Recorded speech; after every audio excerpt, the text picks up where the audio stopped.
दोस्तों, सास और बहू का रिश्ता बहुत प्यारा रिश्ता होता है और बहुत नाजुक रिश्ता होता है। लेकिन कई बार ऐसा होता है ना कि सास और बहू के रिश्ते में इतनी कड़वाहटें आ जाती हैं, इतनी दूरियां आ जाती हैं कि एक ही छत के नीचे, एक ही घर के नीचे रहते हुए भी वो एक दूसरे की शक्ल तक देखना पसंद नहीं करती हैं। बात करना तो दूर, अगर उनका आमना सामना किचन में भी हो जाए ना, तब भी एक हट जाती है, दूसरी वहां रह जाती है। ऐसे रिश्ते हो जाते हैं इनके, इतनी दूरियां आ जाती हैं। अगर ये स्टार्टिंग से ही रिश्तों को संभाला जाए ना, संवारा जाए, तो ये कमियां आएंगी ही नहीं, ये दूरियां आएंगी ही नहीं। बस इसी के चलते मैं आपके सामने एक छोटे छोटे से टिप्स लेकर आई हूँ, जो इस सास और रिश्ते के जो धागे हैं और मजबूत कर देंगे अगर आप इन टिप्स को फॉलो करेंगे।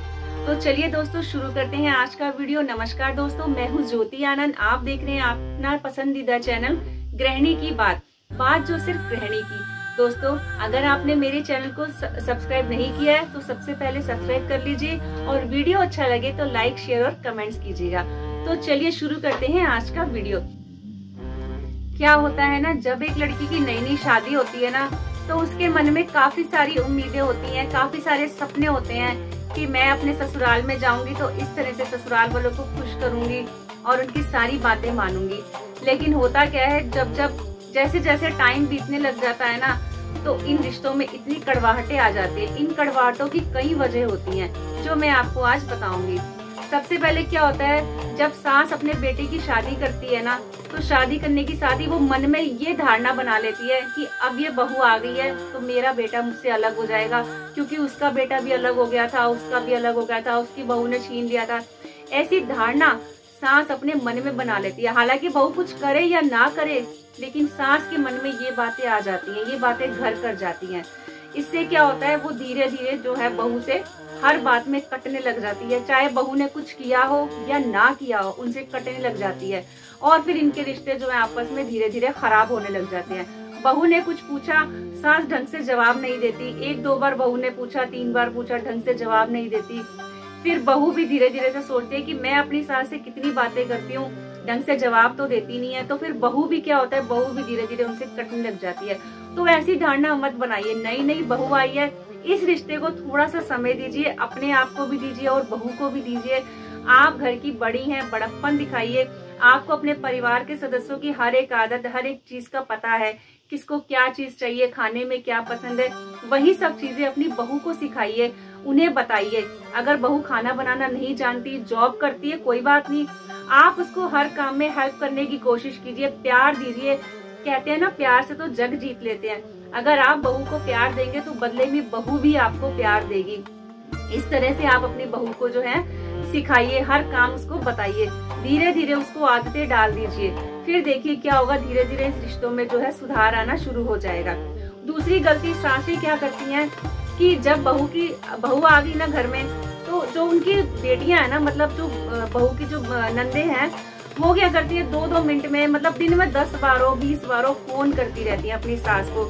फोन कर करके भाभी के बारे में पूछती रहती है, नई बहू के बारे में पूछती रहती है। और सास भी क्या होता है, हर एक चीज उन्हें बताना शुरू कर देती है। लेकिन ये चीजें गलत है। ठीक है, नंदों को शौक होता है कि नई नई भाभी आई है, आप फोन कीजिए, हाल चाल लीजिए, अच्छी बात है।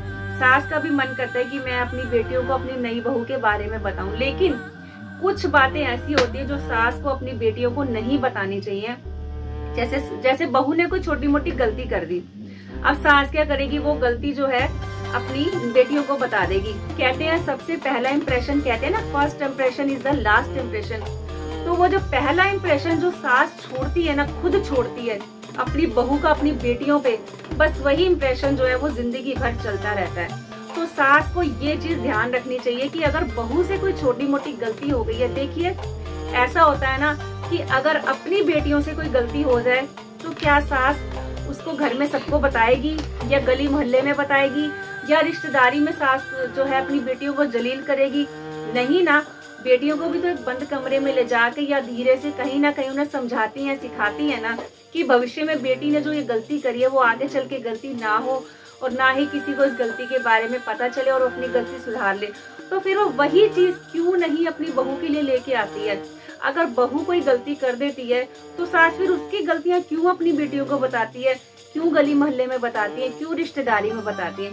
इससे पता है क्या होता है, आप खुद ही अपने रिश्तों को खराब कर देती हैं और बदनाम जो है बेचारी बहू हो जाती है कि बहू ऐसी आई है जो घर तोड़ रही है। ये गलती शुरुआत में सास करती है। सास को क्या करना चाहिए, कभी भी अपनी बहू की बुराई नहीं करनी चाहिए, ना बेटियों से ना किसी से।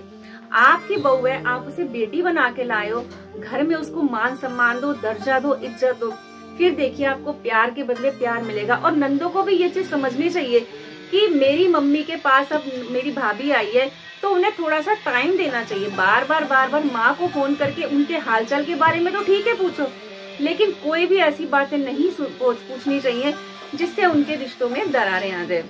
कई बार ऐसा होता है ना, सास बहू के रिश्ते में एक और चीज देखी गई है कि सास के मन में आता है कि मेरी बहू ने अगर कोई छोटी मोटी गलती कर दी है तो मेरे बेटे को आन दो रात को, मैं उसे जरूर बताऊंगी, इसको मैं सीधा करवाऊंगी। उधर से बहू भी सोचती है कि मेरी सास बताएगी तो मैं भी इनको बताऊंगी, मैं क्यों पीछे हटूं। लेकिन ये चीजें गलत है। अगर सास बहू में कोई छोटी मोटी दिक्कत हो गई है तो सबसे पहली बात है ऐसी नौबत नहीं आनी चाहिए। अगर ऐसी नौबत आ गई है तो सास बहू को अपनी जो है बात अपने तक रख के परिवार वालों के मन में कड़वाहटें या फिर इस रिश्ते के प्रति कुछ भी ऐसी भावनाएं नहीं डालनी चाहिए। आपस में ही इस मामले को सॉर्ट आउट कर लेना चाहिए। इससे क्या होगा, आपस में जब ये मामला सुलझ जाएगा तो धीरे धीरे जो है ये कड़वाहटें दूर होने लग जाएंगी।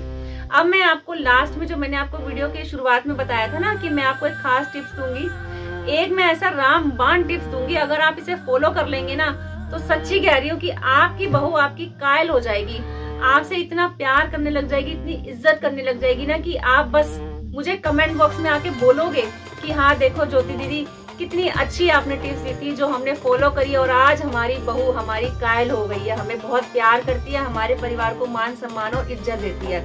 वो बहुत ही रामबाण टिप्स है वो जो मैं आपको बताऊंगी।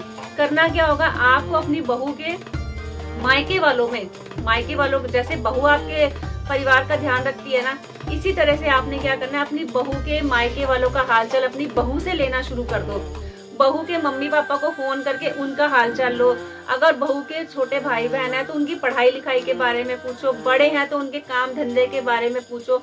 मतलब अगर बहू के मायके में कोई भी परेशानी चल रही है तो आप उनकी परेशानियों का हल निकालने की कोशिश बहू के साथ मिलकर करो और बहू को ये तसल्ली दो कि बेटा तू अकेली नहीं है, अगर तू हमारे परिवार के साथ खड़ी है तो हम तेरे परिवार के साथ खड़े हैं, अगर तू उनके साथ है तो हम तेरे साथ है, तू बिल्कुल भी चिंता मत कर, तू अकेली नहीं है, ये पूरा परिवार तेरे मायके वालों के साथ खड़ा है, अगर उनके परिवार में कोई मुसीबत है तो।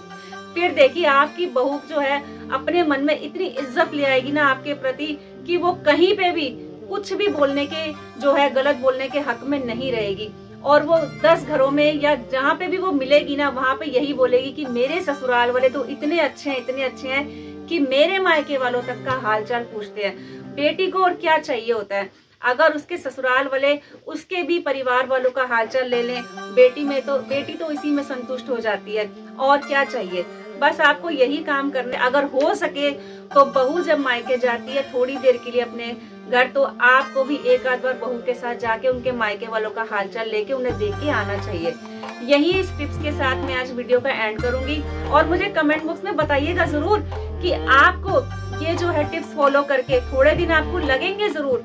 अगर आपने टिप्स फॉलो कर लिया तो मुझे बताइएगा जरूर आपके घर में आपकी बहू आपकी कायल हुई है या नहीं। अगर नहीं हुई है तो मुझे बताइएगा, फिर मैं कहूंगी कि मेरे वीडियो बनाने का मकसद जो है बिल्कुल गलत हुआ है। लेकिन अगर ये सच में आपकी टिप्स काम कर गई तो फिर मुझे जरूर बताइएगा, फिर मैं कहूंगी कि मेरा वीडियो बनाने का जो मकसद था वो पूरा हुआ है। तो चलिए दोस्तों, इसी के साथ मैं वीडियो का एंड करती हूँ। मिलते हैं अगले वीडियो में, तब तक के लिए नमस्कार दोस्तों। वीडियो को लाइक शेयर और कमेंट्स करना जरूर मत भूलिएगा।